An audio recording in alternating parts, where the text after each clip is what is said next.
Hello and welcome to the screencast on how to balance equations. Let's get straight into it. So what we got here is an equation, three versions of it. We've got a word equation, and we've got a chemical equation, and then we have some symbols to represent that equation. So let's check this out.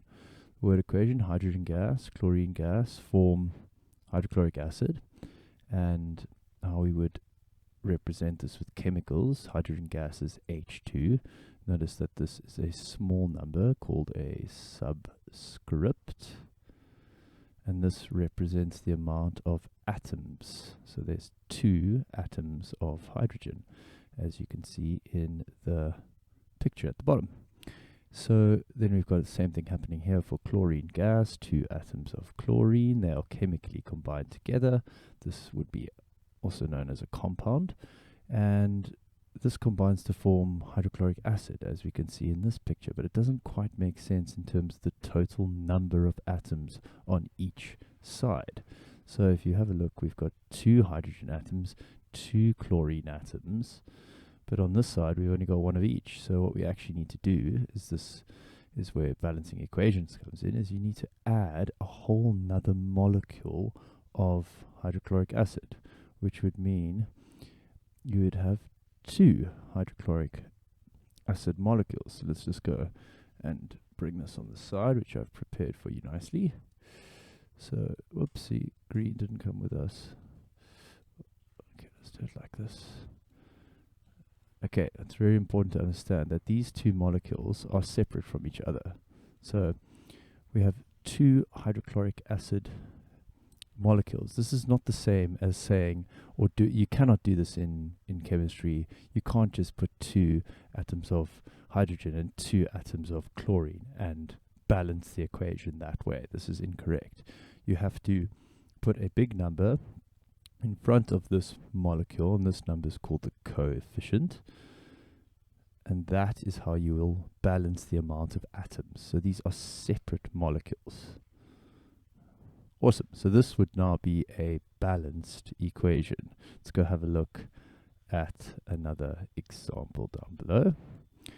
So here we go. Again, visual representations. Okay, so this is slightly incorrect. Let's just rub this out for now. And let's take this water molecule. Let's just put it to the side for now. Okay, let's have a look here. So we've got hydrogen gas, 2 atoms of hydrogen, oxygen gas, combined to form water. Okay, this is our basic equation. It's unbalanced as it stands, as we can see from the diagram that there are 2 atoms of hydrogen. That balances nicely. 2 atoms of oxygen which don't balance. So now we need to add an entire molecule of water. So add another molecule of water here, which will give us 2 molecules. What does that visually mean? Well, it means that we're taking a whole of these things and we are making a whole another one of them on the side. Okay. Now, if you count up the atoms, 2 oxygens, but now we've got 4 hydrogens. So what it means is we need to go back to the left-hand side and add another molecule of hydrogen gas. What does this visually mean for us? It means we're actually making another one of these. It's weird that this pasting just goes randomly anywhere it wants. So remember that these molecules are separate from each other, but in terms of balancing the equations, you would count the amount of atoms of each of these sides of the equation. So 1, 2, 3, 4. So if I had to just make a little sort of summary here, I've got 4 hydrogens. If I have a look at the oxygens, I've got 2 oxygens on this side. On this right-hand side of the equation, do exactly the same thing. 1, 2, 3, 4, and 2 oxygens. This is now balanced. Excellent. Let's carry on. Okay, so have a look at this a little bit more complicated reaction. What you can now see, I'm going to move away from visually representing this, and let's just count each individual element and see what we're talking about. Don't forget that this is the subscript and this is the coefficient. This represents the amount of atoms particular to the oxygen element, and this 2 represents 2 molecules of hydrochloric acid. Effectively, you've got hydrochloric acid chilling like that as a molecule, but the 2 means that there is another one. Okay, same on this side. We don't have any coefficients in front of these molecules, which means that there is a 1 in front of each of them. In other words, it means there's just one molecule. All right, let's do this. We've got calcium. Sorry, let's just go a little bit further down. So we've got calcium. I make a little dot. I've got carbon. I'm just reading as I go here. Oxygen. We've got hydrogen. And we've got chlorine. Let's count up. Calcium 1, carbon 1, oxygen 3.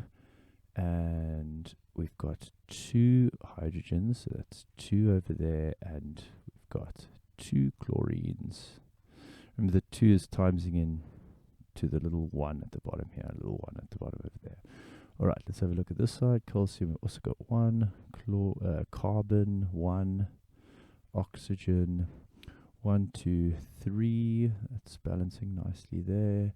Hydrogen, have a look, 2 over there, and the chlorine, we've got 2 over here. So this was a balanced equation as we found it.